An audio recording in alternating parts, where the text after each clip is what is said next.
Welcome to probably your favorite episode of the Big J and Little J show. Duke beats North Carolina 87-70. It was unbelievable from start to finish from Duke.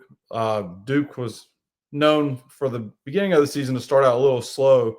This game, fastest start of the year to me by far on both sides of the ball. Connor, 87-70, and that game was not even that close. Yeah, I think there's this small segment of Duke's fan base that's really perturbed or annoyed at how the last 8 to 10 minutes of the game went, and not to be totally dismissive of that, but man, I don't know if I could care any less about the way that the game finished. It was just that much of a evisceration for the first 30 to 35 minutes of the game. And Duke's throwing in random lineups at the end there. I think Pat Gongba, the last few minutes didn't do any wonders for his plus minus on the season.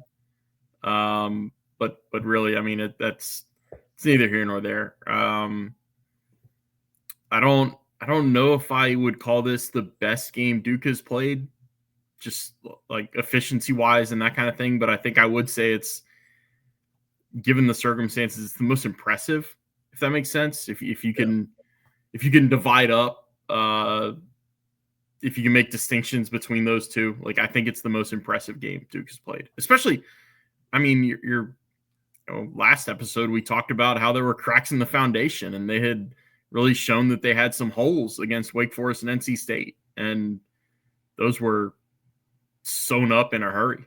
I mean, this was everything that you wanted to see from Duke. They did. Yeah, they did. Sorry, I thought you were going to keep going there. I've been doing that to a lot of people lately. I don't know what's going on. No, it ain't you. I was also looking up some stats too, so it called me off guard. But yeah, like Duke 87-70, and like you said, that run where UNC went on a 17-2 run or whatever it was in the second half. Like, I think I said it on Locked On with JJ. Yeah, Sunday we recorded, and I was like, look, the hardest thing to do as a player and a coach is coaching your player, especially as a coach, coaching your players to keep playing hard up 30. When the game, you're just waiting for that clock to just run out, and you're having fun doing it, and the coach is trying to keep you locked in like it's a 0-0. It's a tie game. And so you could see Duke Shire might have subbed a little bit too early too. Like Pat Ngamba came in at the 6-minute mark. UNC was still making the run. Drake Powell got hot, and it was just, it was a weird moment up stretch in the game where the game was so far out of hand that Duke was trying to get guys in that weren't playing that much, but then UNC was trying to come back, and it just overlapped and made it closer than what it should have been. You referenced your appearance on JJ's show. I'll reference mine. I was telling JJ about how it was actually kind of funny to see the reactions of the crazies, because they were almost bored in the second half, at least the ones around me. Like, they were, Carolina would go down and score, and you'd just hear some random person behind me saying, like, you're still down 25. Who cares? Stuff like that. There were cheers when Duke did things. I mean, Concanipple had a nice baseline dunk.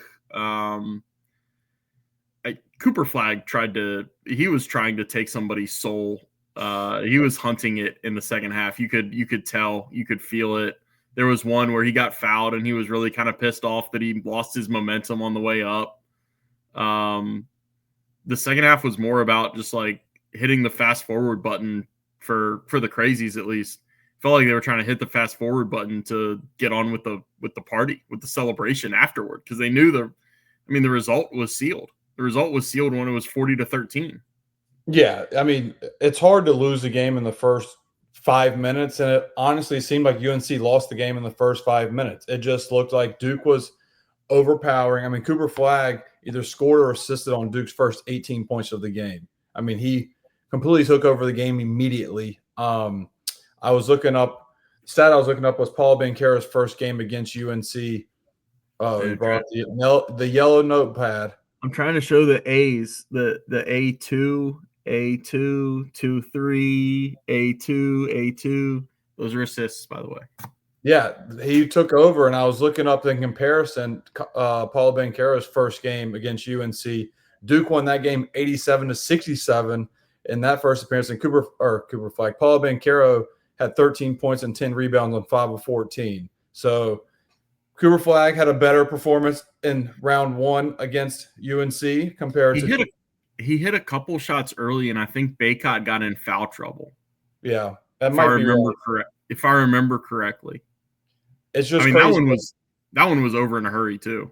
Yeah, it was like 31-12. I was just looking at the play-by-play.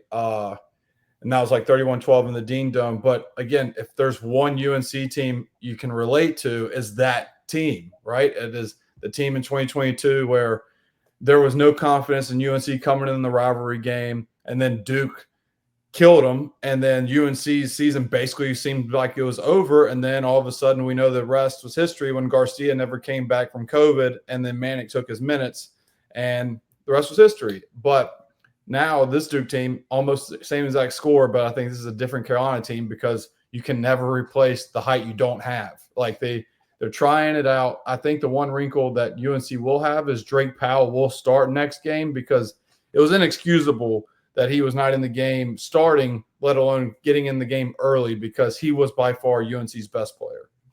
Yeah, I know they have all the faith in Seth Trimble as an on-ball defender, but Seth Trimble against Cooper Flagg just can't happen.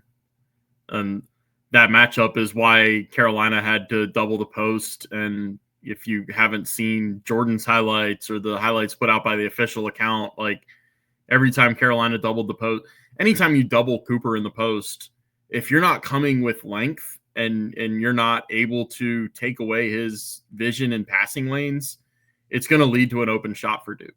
I'm not saying it leads to points, but man, I was having this conversation with my dad the other day, and he said that he thought Cooper's rebounding was his best asset. And I was like, well, I think he's a better passer than he is rebounder because if he was 5 inches shorter, we'd be talking about him as one of the best point guards to ever play at Duke. Yeah. He's that skilled of a passer. He just happens to be 6'9", and he happens to be able to post up people as much as he's able to run a fast break. So yeah, the doubling him in the post just isn't going to work. And that's when we talk about Duke as a pick your poison team and a pick your poison offensive team, like that's what we're talking about. You either live with who you want guarding him in the post, and when he gets rolling, like he's averaging 23 points a game against ACC teams, he's really picked up his scoring to that level. You're kind of hoping he misses if you're not doubling him, and if you're doubling him, you're hoping other guys miss, or you're hoping that you can find a way to get in a passing lane that he doesn't see your guys. Yeah, the way that you double Cooper Flagg, if you want to double him, is do what Kansas did, and that was double when he puts the ball on the floor. When he puts the ball on the floor, that's when he's susceptible of getting ripped or the ball gets poked away. Yep. That's where your success is, doubling Cooper Flagg. But when you double him on the catch and you give him that millisecond to see the cross-court pass immediately, you've lost. Yep. And that is one area of the game. In the previous two games against NC State and Wake Forest, Duke was doing well, but weren't hitting open shots. Like I said, Proctor was 1 of 6, I think, against Wake, and 2 of 12 against State, something like that. And Sion James didn't shoot well either against Wake Forest. And when you have those open skip opportunities where you don't knock them down, it seems like the world is crumbling beneath you. But it's not. It's just you're missing wide open looks. And Duke didn't miss them against UNC.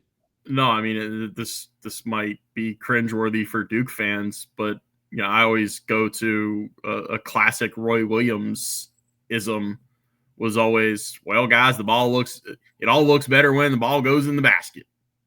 That's true. Like, as shit simple as that is, it's 100% that's basketball. Yeah, like, I mean, if you look at everything about it looks better if you guys hit shots, and then the world is falling for teams like Duke and Carolina if you miss open shots. Yeah, I mean, you look at Duke's losses this year. I mean, the reason they look so bad, that Duke shot 4 of 24 from 3 against Kentucky, who is getting their doors blown off currently against Ole Miss. I think they're down like 25 points. And then against Kansas, they didn't shoot the ball particularly great either. They shot okay, but Knipple was 4-14, 0 of 8. So when you have your 3-point shooter shooting 0 of 8 from 3, that's tough, because that was when Knipple was really being the heavy second option with Cooper Flagg in terms of shot volume.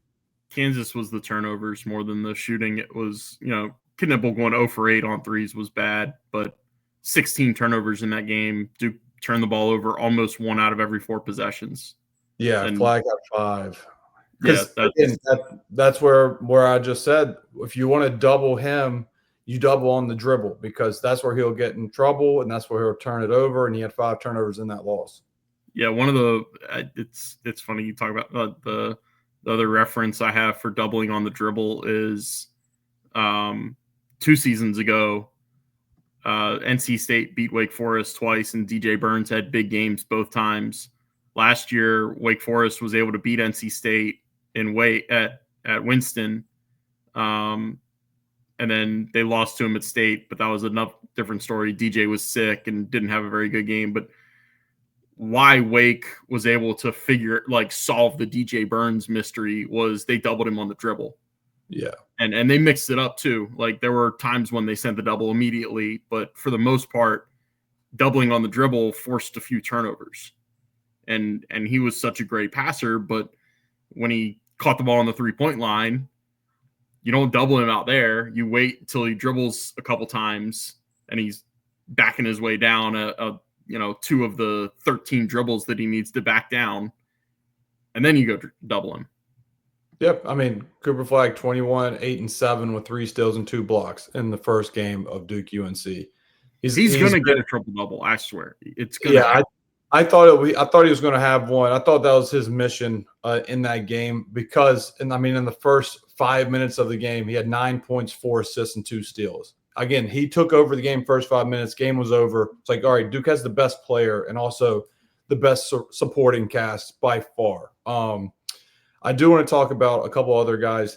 Maliq, I posted videos about him on Twitter. He was like my dark horse, most impactful player behind, obviously, Cooper Flagg. Like, he had 6.6 rebounds in 21 minutes. Doesn't look like much in the stat sheet, but he had a couple offensive. He had 4 of his 6 rebounds were offensive, and a couple of them were putbacks by him and also assist or hockey assist.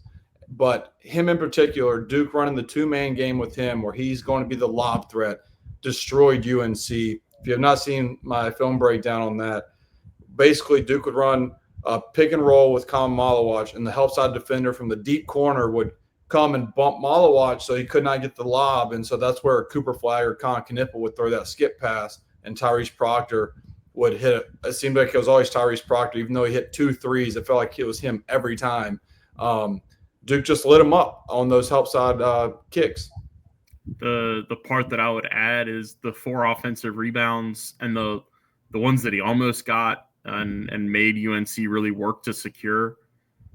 That's really impressive when you think about how Duke was sending everybody else back because they didn't want UNC to be able to get out in transition. Right. Duke, we talked about it going into the game. Duke could not let this game get over 70 possessions and become a track meet of a game, because that is what favors UNC. Like, that's the one advantage UNC has over Duke, is the speed and the pacing and the tempo. So Duke was not crashing the glass. Like, this was not a, try to get 20-second chance points type of game. But your 7-2 guy has a distinct height advantage. You're not sending him back as soon as a shot goes up. And he was able to get a few extra possessions, and, it really benefited Duke. Yeah, he got him early, and that's where Duke knocked him out early. And Maliq Brown came in, and he had 2 offensive rebounds as well. Duke had 7 offensive rebounds, and 6 were by their centers. So came in and were active, and I'm going to talk right into Maliq Brown. That is the perfect segue of feeling his impact immediately, Connor. First game back, first possession, and gets a steal. He has 94 deflections now in the season. That's 6 deflections per game. The guy is a menace, and I'd be pounding this table for National Defensive Player of the Year if he did not get hurt. I still might pound the table for him to win ACC Defensive Player of the Year, because he's just that good. it's going to be interesting because I think Duke's best defensive player is going to be the same guy that wins ACC Player of the Year. I mean, yeah, Cooper Flagg's going to sweep the whole thing, but I would pound the table for Maliq Brown because you can just see the identity with Duke when he's in the game. But here's the thing. Teams nominate players for awards. So it's up to Duke's discretion about whether they want to nominate Cooper as the Defensive Player of the Year or whether they want to nominate Maliq or even Sion and Tyrese Proctor are phenomenal defenders on the perimeter. And coaches, opposing coaches vote for all conferences. So unless there's a Bobby Hurley in the ACC that doesn't want to vote for Cooper Flagg to be a first-team All-ACC, then we might be in jeopardy there, Connor, too. I don't know about that. Did you see that? Did you see Bobby Hurley say that in the press conference about Caleb Love? I had to bring that up because that was insane. That needed to be thrown in the podcast. It's funny. Like we were talking about that in the media room in the build up to Saturday night, and for whatever reason, it didn't register that it was Bobby and not Dan. So I just heard Hurley and heard the quote of him saying like, "Yeah, I've got to vote for all conference, and I know who I'm not voting for."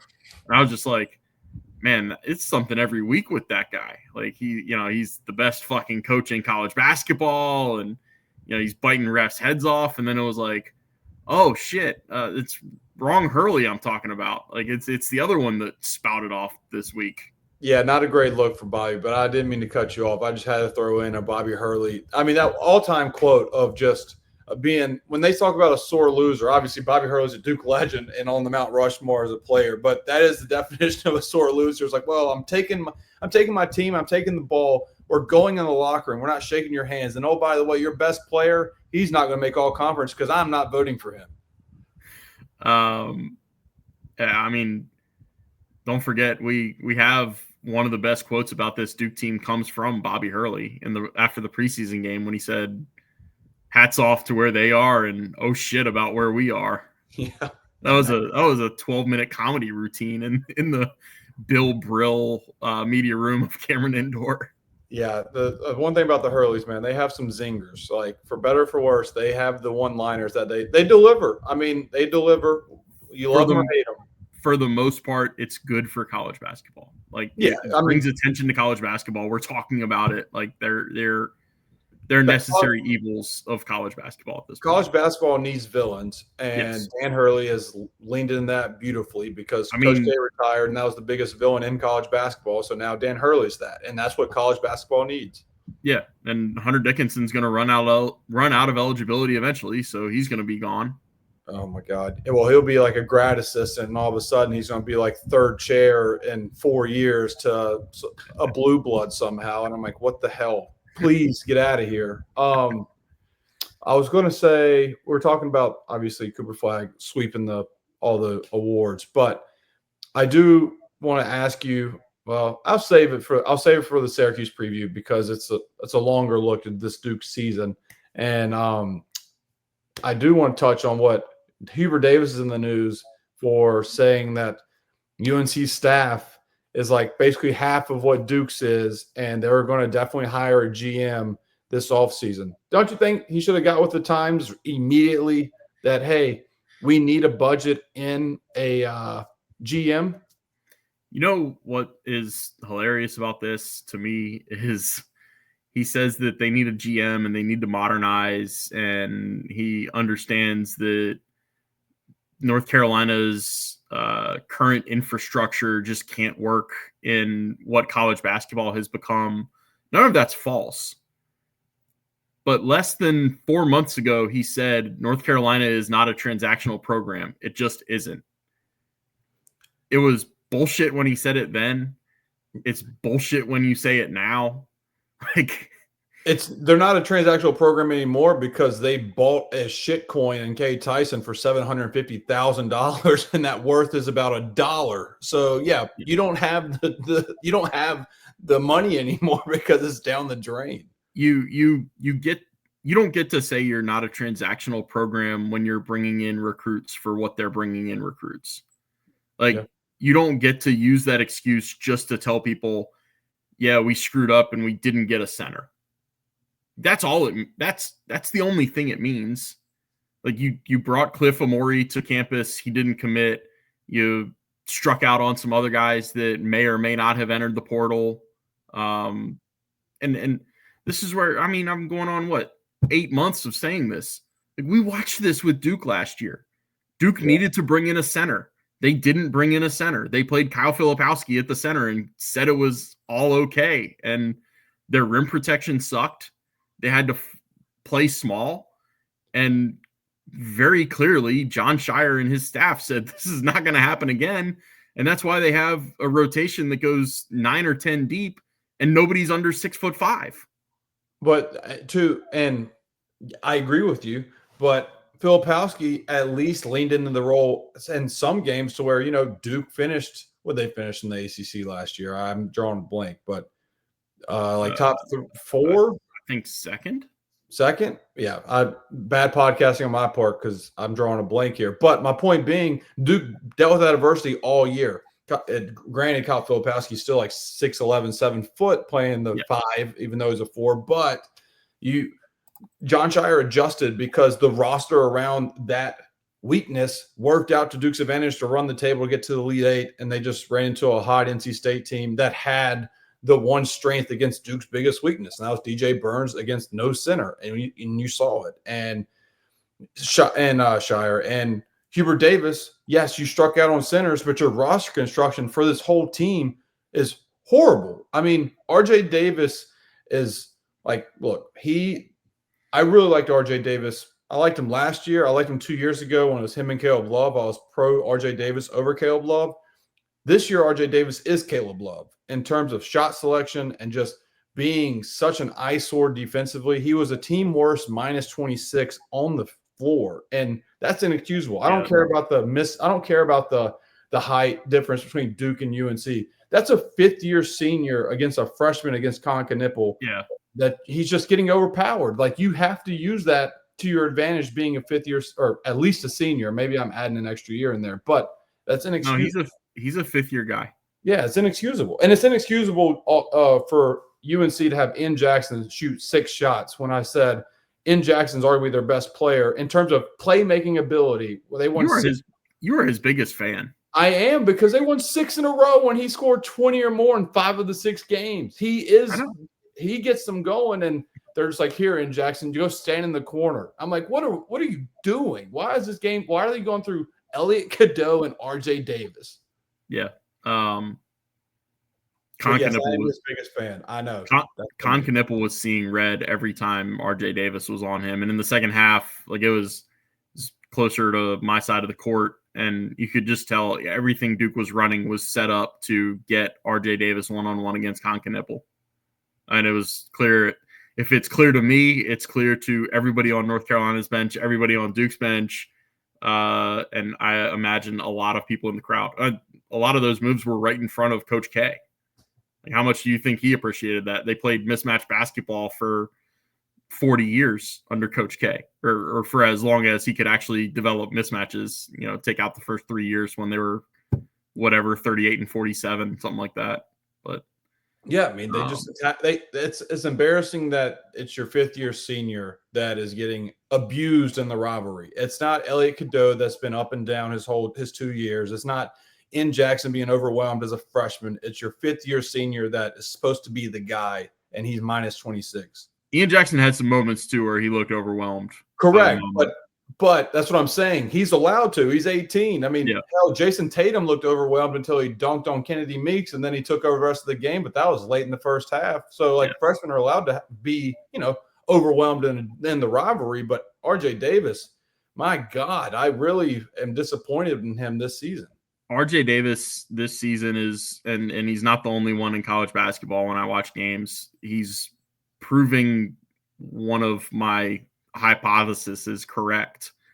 Everybody has an expiration date, and I think some of these 4th, 5th, and 6th year guys reach a point where they are just fed up with playing with children. Like, they're 22, 23, and 24-year-olds. How tired do you think RJ Davis is of Elliot Cadeau's immature bullshit? Or I don't know. They do the same thing. They both throw their head back when they're driving down the lane. Yeah. You can say RJ Davis gave him that one. I just I think it's happening with Hunter Dickinson. I think some of these guys, they just reach a point where it's like, maybe the best thing to call it is senioritis. Yeah. I know when I was at Elon, like that spring semester, my senior year, I loved every part of it, but I was also like, man, I need to get the hell out of here. I am done with being around people that are younger than me. I want to go into the professional ranks. Yeah. And I think that happens in college basketball. I get where you're going with that. I would say we're at the point of college basketball where 4-year guys, for just the environment of the locker room, you can't stay in there for 4 years. And you kind of saw that with Roach going to Baylor. Like, yes, that sucked because Jeremy Roach was a Duke guy, but it was the best thing to probably happen to this Duke team to really get this roster surrounding Cooper Flagg, to let Cooper Flagg be the ball handler, and obviously Knipple as well. But then you have Proctor and Seion James both playing shooting guard or off-ball guards, and it really helps this offense reach another level where you're like, damn, well, I'll miss Jeremy Roach, ISO, pull up mid-range, a big bucket or get downhill and get to the rim. But that's how you want it to be, right? Like, you want to reminisce on the good times rather than they do say that extra year, and you're like, damn, we should have probably let that go. And that's where UNC is with RJ Davis. Do you follow Andrew Brandt on Twitter? I don't. He's a good one. He's the former ESPN legal analyst, but he's worked in NFL front offices. He talks about the Packers a lot. Like, he was in the Packers front office when they drafted Aaron Rodgers. And one of his main points that he always makes is you'd rather be a year early in getting rid of a guy than a year late. Yeah. Like that. It's exactly like it hasn't all worked out for Jeremy this year with Baylor. I don't think their game has started tonight yet, but it's better for Duke that they went out with Jeremy when he did, instead of dragging it out another year and possibly having him not fit on the makeup of this team and the construction of this roster. Yeah. Yeah. I mean, I was trying to make an analogy with sports. You can see that with we love, this podcast loves cross sport analogies, right? Like, I was, and I say was because it's past tense now, I was a Cowboys fan, but when the Cowboys let DeMarco Murray go after he was all-pro running back and the best leading rusher in the league, everybody's like, how could you?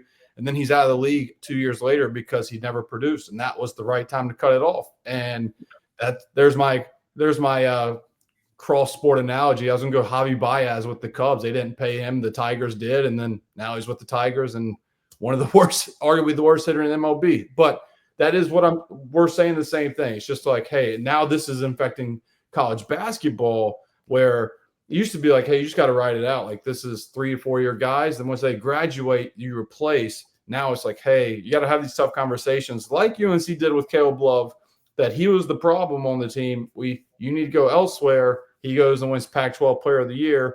I mean, but it didn't hurt UNC, right? Because UNC had a good roster construction last year, where their team ran the table and were a 1 seed. It's just college basketball is now like the pros, where it's year to year. It's like, great job last year, but this is where I give Shire credit. Like, Shire's teams, though they had flaws his first couple of years, they got better as the season went along, and he covered up some blemishes that got him as far as they could. And this is where, I'm not trying to self-fillet myself here, but you could see this coming. You could see it coming where it was like immediate eligibility got cleared. Before then, I mean, everybody was bending over backwards to become a graduate transfer and get immediate eligibility anyway. But now you have the portal plus immediate eligibility plus NIL. Roster construction has never been more year to year than it is right now. I could see this coming, and I'm pretty sure I wrote a column or two about it. The coaches that were set up to handle the current climate best are the ones that were at programs that, for lack of a better term, majored in one and dones. Like John Shire knows how to construct a roster from year to year because he spent 10 years as an assistant coach under K, living the one and done life. Like going from Jason Tatum in that class to Marvin Bagley in that class to Zion in that class to Vernon Carey and his class. Like, yeah, it was great that Trey Jones stayed an extra year, but you don't plan for that stuff. And that's where like John Shire is set up for success. The other point that I make on the dual coverage beat is somebody like Steve Forbes, who spent years in JUCO as a coach, is also better equipped to deal with the current climate, because in JUCO you put together your roster year to year because you're always getting poached and you're only going to have guys for at most 2 years. So those are the guys that are actually well equipped in this day and age. Like all the hand wringing that we did in the 2010s about whether one and done was sustainable and whether you could win big with one and dones, and even though it was proven twice that you could, but you also had to have veterans to be along with the freshmen. Yeah. Like those coaches are the ones that are set up for success. Yeah, those are the rosters that are set up for success. Like the one and done era, like Cal obviously had his freshmen, but yes, Duke had the one and done team as well. But that team needed Quinn Cook emotionally. They needed every bit of that senior leadership, and that's where you saw, and Emil Jefferson, and that's where you saw the very talented one and done rosters fold with Zion Williamson and RJ Barrett, where, like, no offense to Jack White, but he's not a Quinn Cook and he's not an Emil Jefferson as a talent or a leader. And when going gets tough, it's like, hey, like it is what it is, right? Like you're just not there because you need that senior leadership. And that's where this Duke team has that with the Sion James. Like, yes, he's not a true Duke senior, but he is a college basketball vet that came from Tulane, but he checks all the boxes as a Duke guy, right? Well, he skipped the 5th grade because he's so smart, and he just is ahead of the times in terms of just mental fortitude. It seems like the guy's never rattled, and he's been magnificent, fantastic. And Tyrese Proctor is what I would call a true senior now, because this is year 3 at Duke, and it's like, hey, this is what we just talked about. This is the year of, like, well, Proctor leaves, or once this season's over, Proctor's leaving, either going pro, in my opinion, or going to the portal. I think so too. So I think I wouldn't rule it out totally that he's back next year. Same. But as the day that we're recording this right now, I would call a junior in college a senior in terms of like, thank you for your 3 years. You can go pro, or you can go elsewhere like Roach did to go to Baylor. No, I mean, I think it, like, right now, mentally prepare yourself for all 5 of Duke's starters leaving. Like, Sion's out of eligibility. I don't think we're going to get sophomore year Cooper. Common clearly came for 1 season, and he's going into the draft. I mean, that was in the story about him reclassifying to join the class of 2024. Yeah. And Khan is a projected lottery pick. I mean, he shoots the ball well enough to be an NBA player right now, and he's 6'7" and has good initiator skills. Like, he is going to be, if he's not a lottery pick, he's going to be right there after the lottery where Jared McCain was the 16th overall pick of the 76ers. Yeah, and look, and maybe hopefully Duke can hold on to Maliq Brown. That's a really good piece to start the foundation for next year, and obviously Isaiah Evans and Pat Ngongba. But in terms of, like, the guys that have played 15-plus minutes a game for Duke, Maliq Brown would be a guy that you want to hold on to for next year. But I know this is great. This is great ball talk, Connor. We're done with the game, but I really do like where we are with this conversation to give people an idea, just an open forum of where the college basketball landscape is. Because as much as I have criticized UNC and their roster construction and stuff, and we've praised Duke's, the last thing I want to touch up base with UNC is, do you think Hubert Davis is back next year? Where do you lean on that? Follow up too. Who would you go after if he was gone? Who was like a candidate for you? I can tell you, like, we can talk about this for another 20 minutes, but at the end of the day, I think there's only one guy's opinion that matters about whether Hubert is back next year or not. I don't think it's Hubert, and I don't think it's Bubba Cunningham. Bill Belichick. Yeah, right. No, I think it's another old white guy with deep UNC ties, not just Billy's first words were beat Duke. The guy that used to go to UNC games, but now he goes to Cincinnati games and doesn't go to UNC games? It's the guy who put Hubert in the job in the first place. I mean, it's as simple as that. Like, if Roy thinks it's time, then it's probably time. If Roy thinks that Hubert gets another year, because the craziest thing to me is last year worked so well. And that was one more point to make on kind of Hubert and the where their program is. This team does not have role definition. You have no like, I watch them, I don't see any chemistry when I watch them. Last year, you saw it in bunches. Like, that team got along so well and played so well together, and everybody knew their role last year. I think they never lost back-to-back ACC games. They were 17-3, which is the most games that a ACC team has won in 20-game slate. They got on a roll and just stayed on it because they all knew who they were. This year, those guys don't know who they are. Yeah, which is crazy because they were, like, in this day and age of college basketball, they probably returned the most, like, production out of all the teams in the ACC. They had to be in the top half of the conference, and Duke was in the bottom half because it's just Proctor and a little bit of Foster. Yeah, I mean, they lost Baycott and Ingram, and right. Like, we don't need to harp on what their front court has done. But and I agree with you. I think he will come back for one more year. I think this is like his seat will be hot going into next year, and he knows that. That's why he's already getting ahead of it, talking about, well, we're going to GM, we're going to upgrade everything. That is pure panic of, like, one more year. But if it wasn't him, I was telling a buddy of mine, Trey, who I was out watching the game with. Trey was a manager for UNC for all 4 years, and I was like, look, I would go after Kelvin Sampson, because Kelvin Sampson's from Lumberton. 69 years old. Belichick's 75, dating a 25-year-old. Kelvin Sampson could come in for 5 years and then give it to his son, and his son could keep that well-oiled machine. If people are like, why Kelvin Sampson? It's because he's from Lumberton. I know. And, well, I'm talking to the listeners, Connor. I know you know. He's from Lumberton, and he turned Houston from the AAC, and Bill Self and everybody in the Big 12 was like, well, the Big 12 is a big step from the AAC, and then they won the Big 12 year one. Yeah. And he's the type of personality that, look, UNC, I know they're the 1 seed again last year, but they felt soft. They have felt soft in Hubert's tenure, and I say that knowing that he played in the national championship game.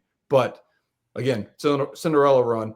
Kelvin Sampson would come in there and flip the script of toughness, and I could see that being a thing of, like, yes, he's 69 years old, Connor, I know, but give him 4 or 5 years, and then his son, who is a hell of a coach, just takes over again. It's nothing different than what Roy did for Hubert Davis. Yeah, they don't rebound. That's because they just force so many turnovers, and they're always small. Like, his team's always no. I'm talking about Carolina under Hubert. Oh yeah. Well, rebound is part of that is size, but like rebounding is desire and want to, for lack of a better word, and they just don't have that.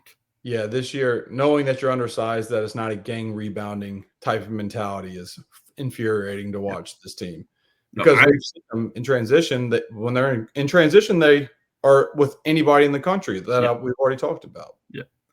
I would not hire Kelvin Sampson if that job came open. Obviously, I think he's too old, and I think it's a non-starter because I think he's going to take however many swings left he can at Houston, probably under 5 seasons left in his career, and then he's going to hand it over to Kellen. And Connor's being pessimistic again. I'm not being pessimistic. I'm just telling you you're wrong. Look, it's all irrelevant because Hubert Davis is coming back for another year. I think you will.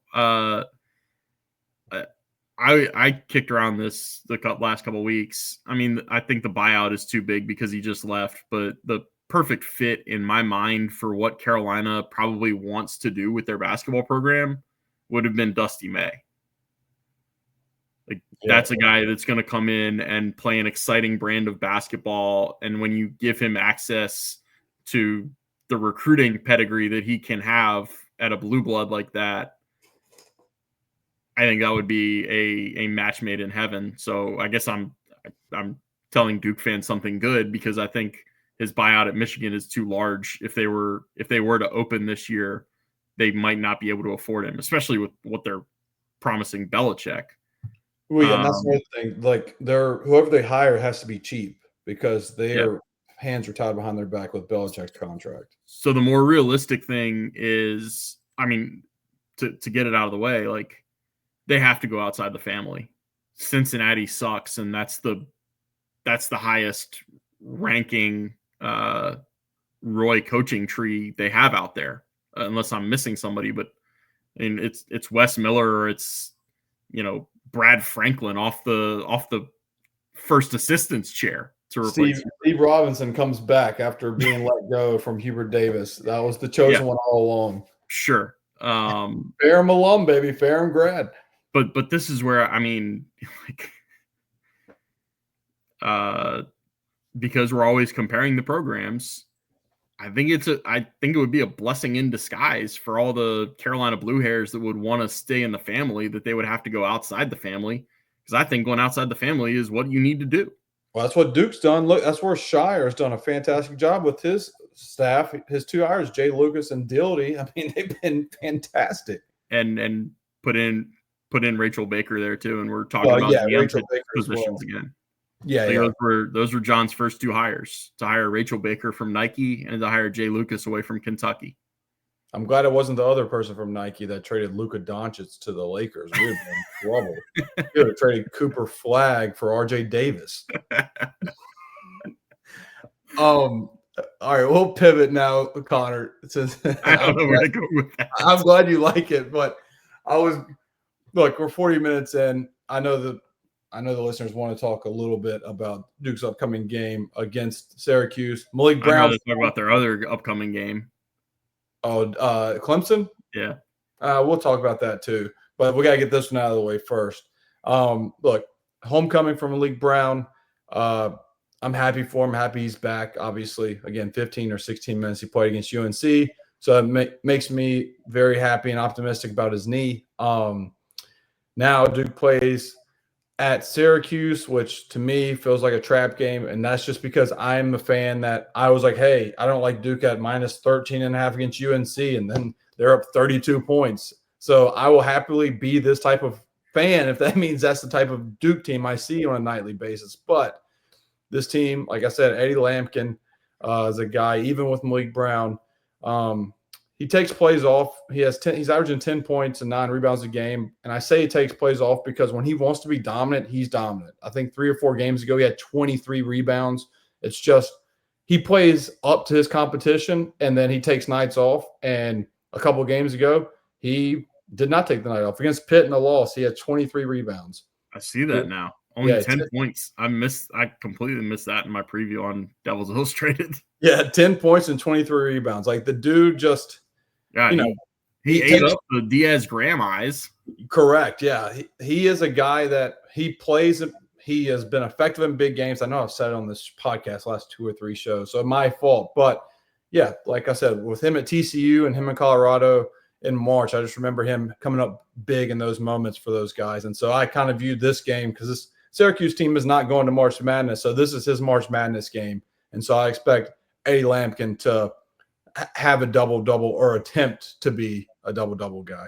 Yeah, it's a weird little KenPom page, personal KenPom page for him. He's been to the second round 3 straight years with 2 different teams. He went with TCU. They were a second round team twice. And then Colorado last year was a second round team. Does it have his stats on there of like what he did in those games by chance? Yeah. Yep. So last year they won their way in from Dayton. Correct. Yeah, I remember that. Yeah. In Dayton, he had 13 points. Then against Florida, so they won 102-100, and he had 21 points, 8 rebounds, 5 assists. And then they lost to Marquette by 4, and he had 13 and 7, 2 assists, but 4 turnovers. Yeah. Yeah, he turns it over a little bit with this. He was hurt at the end of 2023, so he didn't play in the Big Ten tournament or the NCAAs. Yeah, and then second round loss when he was a sophomore. I think sophomore. TCU 20 and 14 in an overtime loss to Arizona in the second round. I'm telling you, dude, this dude, he just plays up to the big moments because, and I say all this, and he's gonna have like 6 points and 8 rebounds, and people are gonna be they're gonna be tweeting at me or leaving comments underneath my videos like, what the hell are you talking about? That would be fair, and I'll eat that. But in the meantime, I'm just gonna go off his reputation. So here's the one fun nugget, or you might not find it very fun if you're a Duke fan. It's in the preview of Devils Illustrated. I wrote about it. I asked John Shire about fighting complacency on the Monday teleconference this week. Each of the last 4 years, the team that wins the first Duke-Carolina game of the year loses their next game. That's God, Connor. So last year in 2021, it was Carolina. They lost their next game. Last year, Carolina lost a home game to Clemson, which, if you remember, like how rare that is, I think it was the second time they lost a home game to Clemson. It wasn't the streak ender. Yeah. And then in 22, Duke won by 20 over in Chapel Hill and played Virginia at home on a Monday night and lost on a buzzer beater to if I remember correctly, a pretty shitty Virginia team in 22. And then 2 seasons ago, after they grinded out the cathartic win, Derek Lively had 14 rebounds, 8 blocks, and the go-ahead dunk in the last couple of minutes. Paolo and Mark Williams were in the student section going nuts, and they were in the locker room afterward. The Monday night following that game was when they went down to Miami and just got destroyed. Well, Connor, you know what? Maybe this Duke team's different. I don't like that you said that. Hey, that's a perfect segue to go read the preview of Devils Illustrated, which literally the first words are, "This Duke team is different." Correct. Yes.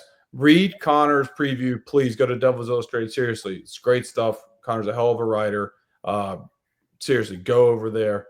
I was going to say also the preview, JJ Starling, the definition, the perfect example. One-time Duke recruit, JJ Starling, the definition of a shot chucker. The guy just shoots them. Do they go in? Not really, but he will score. Perfect example. He scored 18 points last game on 6 of 18. Yeah, that's just kind of what he is. And the game he kind of had a good floor game because he had 5 rebounds and 4 assists and no turnovers. Well, he needs to probably continue that because the game before that was Stanford. He was 3 of 16, 1 of 7 from 3 for 7 points. But like he's I guess Syracuse's watered down Caleb Love, because at Clemson, who we're about to talk about, he was 10 of 16 for 25 points. They lost by 14, but that's a guy that can get hot. If he's hot like that with Lampkin playing where I think Lampkin can be, then this is a hostile game for Duke on the road and a trap environment because you're looking ahead to that Clemson game on the road. And is it still Little John? Please tell me it's still Little John. Okay. It's renovated Little John, but it's still Little John. But yeah. And then lastly, my game that I was going to talk about with Starling against Texas Tech, who's gotten better and better this year. He was 9 of 15 for 27 points, and they lost to Texas Tech by 5. So when he's on, Syracuse has a chance. And obviously, if I'm telling you guys that the staff already has 2 pieces of paper with just his tendencies on there for a scouting report. So I'm not thinking Duke's overlooking his capability of putting the ball in the basket. I mean, off the top of my head, I think the second highest scoring game by an ACC player this year is when he had 38. In that double overtime game? Yeah, it came in a 2 overtime game, but 38 is 38. And I know. I was just making Youngstown State. Yeah.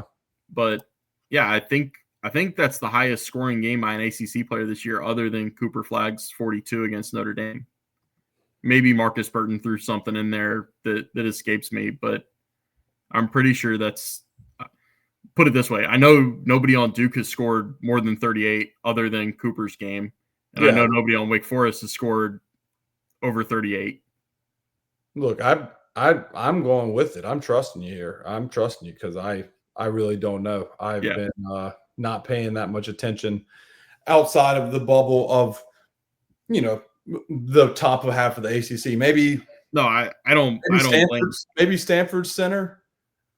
Look, Maxime Renault. But he had 30. He never had 35. So yeah, so you're good. But yeah, look, everybody in the ACC has a score, and now that shifts our focus to Chase Hunter and Clemson, because that game is obviously circled as the one hiccup that Duke can have, will have, however you want to pinpoint it. Dickie V being on call scares me.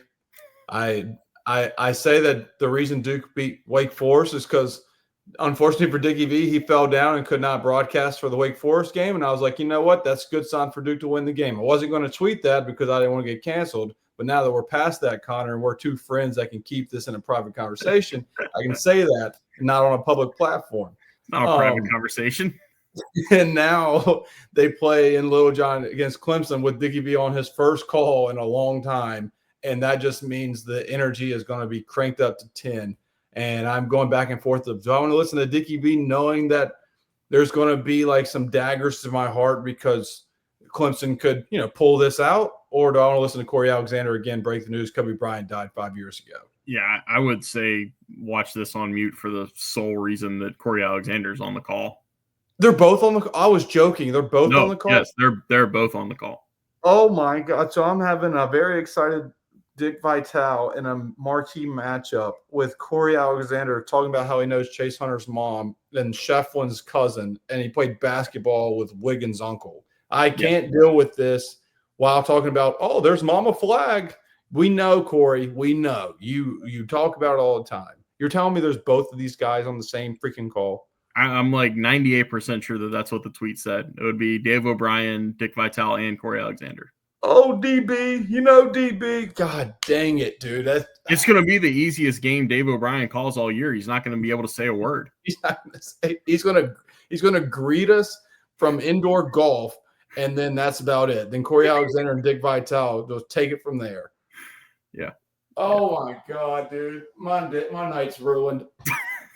Now I'm turning the pessimistic side of things because now I don't like Duke's chances because of the broadcast crew.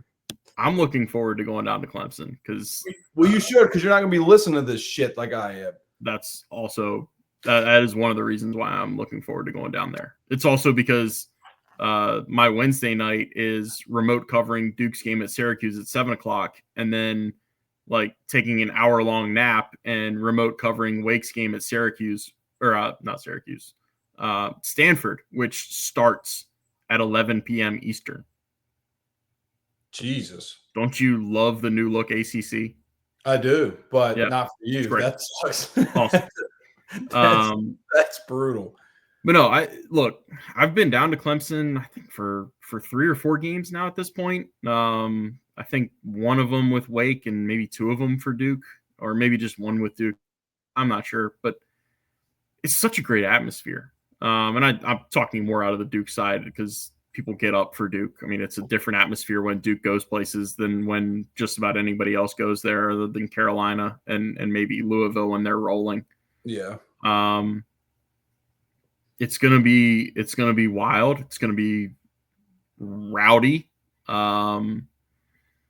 This Duke team has proven they can handle that kind of thing, though. I mean, they've handled everything so far, and I just keep saying, like, I don't think they're going 20-0. I think this is the most likely game that they lose remaining on the regular season schedule. I don't want to bring this up because I'm going to bring it up, but I don't want to, Connor. Just know that somebody has a weapon to my temple right now as I say this out loud. That what are the chances Duke's 0-2 this week? Minuscule. The one thing about Syracuse that I'll say is Syracuse is coming back from the West Coast. I think they're going to be struggling to find their legs, and I think if Duke comes out with even like 70% of the first pop that they had against Carolina, then that game could be over pretty quickly too. People should be excited that I just asked that question, because if I'm worried about it, like I said, like I was with the UNC game, the opposite happens. So you know what? We're going to bring that in the universe and let it take care of itself. So yeah, I think Syracuse has two ball handlers, and they rarely play them at the same time. It's JJ Starling and Jaquan Carlos, and we've seen what Duke does to teams like this. Like Sion will be picking JJ Starling up 90 feet from the bucket. He'll make them give the ball to somebody else to initiate their offense. I do share your concerns about Lampkin, but this is just not a good Syracuse team. No, and we could have the same conversation about Adrian Autry that we just had about Hubert Davis, about whether he should get another year. And it probably winds up being about the same thing. Like they both have pretty highly regarded recruiting classes signed up, and part of them getting another year will probably be, well, let's see what they do with the freshman class they have coming in. Well, yeah, I mean, I think they're going to give him that year with Melo's kid, since Melo played for Boeheim and Autry's a Boeheim guy, so he'll be there for a year. Don't forget Charlotte native Sadiq White. Yeah, but Melo is the one that, that's the headliner. Chase Hunter, back to Clemson, and we'll close with the Clemson preview. Look, they're 18-4, second in the ACC. I think that's right. They're second. Yeah, they haven't lost. They've lost one ACC game, and it was Louisville lost this weekend. It was at Louisville. Yeah. So Clemson, in terms of the ACC, like Clemson is right there nipping on Duke's heels for that title. They play a little bit after we're recording this. They play home against Georgia Tech tonight, and as much as you want to dismiss that one, they did lose that game last year. No, I know. I'm not dismissing it. I'm just like, we're talking about this this is what I love about college basketball. That's so hard to record during the week because we're talking while the game's about to tip off, and everything we're about to say about this matchup in terms of like conference standings could be irrelevant in 2 hours. It's already gone. Georgia Tech's up 5-3, 2.5 minutes into the game. Say, look, and everything we've talked about, like this is a big conference game, which obviously it still is. But if Clemson loses and they're 4-2, it's a little bit less. But there's more breathing room for Duke, I should say. But I'm looking at the box score for Clemson when they lost to Louisville. At Louisville, I mean, free throws, they were outshot 5-20. That's kind of the game right there. Clemson shot 40% from the field and had 16 offensive rebounds to Louisville's 9. So I'm not even sure. I didn't watch the game, but from box score watching, I'm not sure how they lost that game by double figures, because 16 offensive rebounds and Louisville had 9. You shot 40% from the floor. I think it's just free throws. You're looking at 16 made free throws to 4. One team got to the line and the other didn't. Anytime you make more free throws than the other team attempts, I think your chances skyrocket of winning. And part of that is because if you're leading in the game, then you're getting fouled and getting put on the line if it's close enough. But Shefflin had a double. He had 10 and 10, and then Chase Hunter had 15 on 6 of 10. So it's I don't know. The thing that will fascinate me about this matchup is Clemson's front court can actually present a few problems. Like Ian Shefflin at the 4 can move Cooper around a little bit because he has a weight and size and girth advantage. And, he looks like a big ragamuffin, but like he is an athlete. Like he's a bigger athlete. And then, man, they struck gold with Lock-in out of the portal. I mean, he's everything about a Brad Brownell team that they want. Like he's not PJ Hall. I thought you were going to say they struck luck with getting the better Tyson. Retroactively, sure. I would love to go back and see if they actually wanted Cade Tyson when he was in the portal, or if they were just kind of like, let's pass that one down the line and just say we were interested. But no, what you said about Shefflin, he's bigger. That'll be an interesting matchup. But this is a game where I'm very excited Maliq Brown's back. Not just because Clemson is 18-4 and whatever. It's strictly because matchup wise, like if Clemson was, 500 in the ACC at Clemson, I still want Maliq Brown back for this game. And so I'm glad that he's back. You know what stat I've never really paid all that much attention to, but I find myself paying attention to this year is on KenPom. They have your average defensive possession time. What's that? So it's basically how many seconds on average is your defensive possession. Duke is 5th best in the country. An average Duke defensive possession lasts about 19 seconds. It's 18.9. Clemson's the best. Like Clemson defends for 19 and a half seconds. So it tells me that they don't give up easy looks. They don't give up transition buckets. I think they're 9th in the country in KenPom in experience, like D1 experience, because they've just got a bunch of older dudes. Chase Hunter's a 6th-year guy. Like Jaden Zachary played a shitload of minutes at BC, and he was like, I can tell you this from the Wake perspective. Like Wake was kicking the tires on Jaden Zachary when he was in the portal, and the fan reaction was very mixed and meh, and they didn't know like why Wake was looking at him, at least some fans. And I look at what he does for Clemson. He's perfect. He's everything that you would want if you have a guard like Chase Hunter, because what Jaden Zachary allows you to do is Chase Hunter doesn't have to play on the ball all the time. Yeah, no, that's a good point. He can move off the ball, and that's seemingly what every college team wants to do is they want to develop a point guard, and then they can't wait to move him off the ball so that he can kind of have point guard skills, but then also be a scorer. Well, it's funny, to your point, it's funny that fan bases are like that. Like, I don't know about this Jaden Zachary guy because he's coming from a losing team. It's hindsight, obviously, is 2020. We've already talked about Maliq Brown so much on this podcast, but you're like, Duke's looking at a guy from Syracuse who that team you just was shredded cheese defensively because it was the first time they ran man all year, like in 40 years. And then he comes over to Duke from Syracuse, who's run 2-3 for 40 years. He's the best defensive player man-to-man on Duke's team. That's like, it's crazy. You can't judge that because of the book of the cover of his book was Syracuse, and he was playing the 4 and the 5. Because even Syracuse fans are like, oh, he can walk. He's not that good defensively. He's undersized 5. And I'm like, thank you, because the guy is just swiper keeps swiping. And yeah, it's a home run. It's a home run acquisition from a mediocre team. And then even Sion James at Tulane, that team was 500 in the AAC. My go-to example will remain Alondas Williams.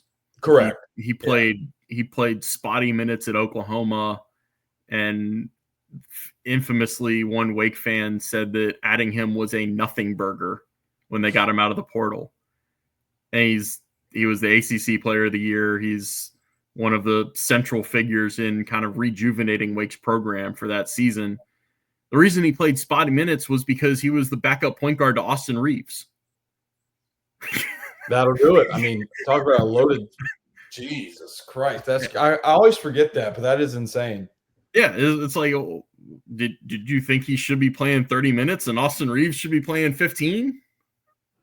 God, that's crazy. That really is crazy. It's nuts. Connor, we'll end with this. So Duke, obviously 2 matchups against orange teams here, Syracuse and Clemson. What are your keys to the game for both games? Syracuse, I think it's simple as start fast again. Come out and show that you don't have an emotional hangover. You're not still stuck on Saturday night's exuberance, elation, and that type of thing. Clemson, I mean, it's going to take a different maturity. Like, it's going to take handling a really intense atmosphere. It's going to take handling, like, I can't remember what that place holds, maybe between 8,000 and 10,000, I think. I think it's right around where Cameron's capacity is. Most of them are going to be wanting you to fail. And that's what's fun about college sports. Like, you kind of get that in pros, but really that's where the passion is in college sports, and it's going to be there. Make no mistake about that. Yeah, those are great points, and mine are against Syracuse. Look, take care of business, start out hot, and that's the type of team that you start out hot like you did against UNC. They'll roll over, and I think Duke can really score easily. They can score easy buckets against Syracuse, and against their man-to-man. They can really get Eddie Lampkin out to play the perimeter on mismatches, switches, and get him in foul trouble against Maliq or Maliq Brown or whoever he gets switched on. So I think make your shots, in both games, but especially the Clemson game. Like the role players have to make their shots. It's going to be the same. It's going to be very similar, if not the same, of what we've seen all year. And like you said, Clemson has the best. What was that stat? The defense where they're 19 and a half seconds. They're the best defensive possession time. So that what that should tell people is it's hard to run your offense against Clemson. That's why it takes so long for teams to get shots up against Clemson, because they're really tough on the defensive side. So with that, I expect Duke to run 2-man game with Cooper Flagg, and with that, or his post ups, and with that come the skip passes like we saw against UNC. And it's, can you have a Tyrese Proctor that's 3 of 6 from the 3-point line, or 1 of 6 from 3-point line? Because if 3 of 6 happens, Duke's going to win this game by 5+, or 2 possessions or more. If it's 1 of 6, you're teetering on an upset. And then same with Sion James and Knipple, like the surrounding supporting cast of Cooper Flagg. Can they hit the shots when defenses are going to crowd the paint for Cooper Flagg? Because I think this is going to have to be a 7+ assist game for Cooper Flagg. Yeah. So, all right. Well, that is this episode of the Big J and Lil J Show, Connor. And I will see you next week, and I'll see you guys next week to recap Syracuse and Clemson. And hope to God it is 2-0.